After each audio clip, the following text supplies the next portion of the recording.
రవిబాబు అయితే ఇంకా చెంచలమ్మ దగ్గరకైతే వచ్చి పెద్దమ్మ పెదనాన్న అని చెప్పని పెద్ద పెద్దగా అరుస్తూ ఉంటాడు.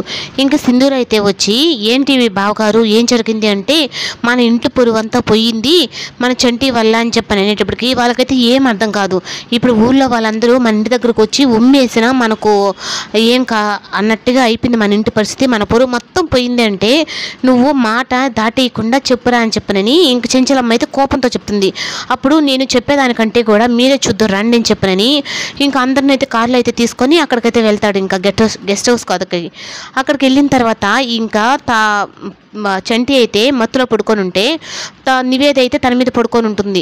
ఇంకా ఏం స్పృహ లేనట్టుగా ఇద్దరు అలా పడుకో ఉండేటప్పటికి ఇంక సింధూర అయితే తన భర్త వేరే అమ్మాయితో పడుకో ఉన్నాడు అని చెప్పన్న విషయం ఇంకా తట్టుకోలేక అలా ఉంటుంది. ఇంక చెంచలమ్మ అందరూ అయితే తలుపులు బద్దలు కొట్టి లోపలికి వెళ్ళేటప్పటికి ఇంకా నివేద అయితే ఇంక ఏడుస్తూ ఒక పక్కకైతే వెళ్ళి నా జీవితం నాశనం అయిపోయింది రాత్రితో కూడా అని చెప్పనని ఇంకా బోర్ను ఏడుస్తుంది. కానీ చంటి అయితే మాత్రం స్పృహలో లేకుండా ఉంటాడు.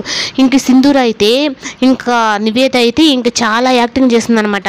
ఎంతలా అంటే ఇంక నేను బతకడం వేస్ట్ నా జీవితం నాశనం అయిపోయింది అని చెప్పనని ఇంకా రచ్చబండ పోలీసులు అంతా అని చెప్పనని అంటూ ఉంటారు. ఇది మా ఊరు మధ్యనే తేల్చుకోవాల్సిన విషయం అని చెప్పని ఇంక చెంచలమ్మ అయితే పోలీసులను అయితే పంపించేస్తుంది. ఇంకా చంటి అయితే తనని పాడు చేశాడు తను అని చెప్పనని ఇంకా నన్ను ఎవరు పెళ్లి చేసుకుంటారు అని చెప్పనని అనేటప్పటికీ ఇంకా ఆ పంచాయతీలోనే తాళిబుట్టు కట్టించాలి అని చెప్పని చెంచలమ్మ నిర్ణయం తీసుకుంటుంది. కానీ సింధూర జీవితం ఏమవుతుందని చెప్పని ఒక్క క్షణం కూడా ఆలోచించకుండా ఆ నిర్ణయం తీసుకునేటప్పటికీ సింధూరకి చాలా కోపం వస్తుంది.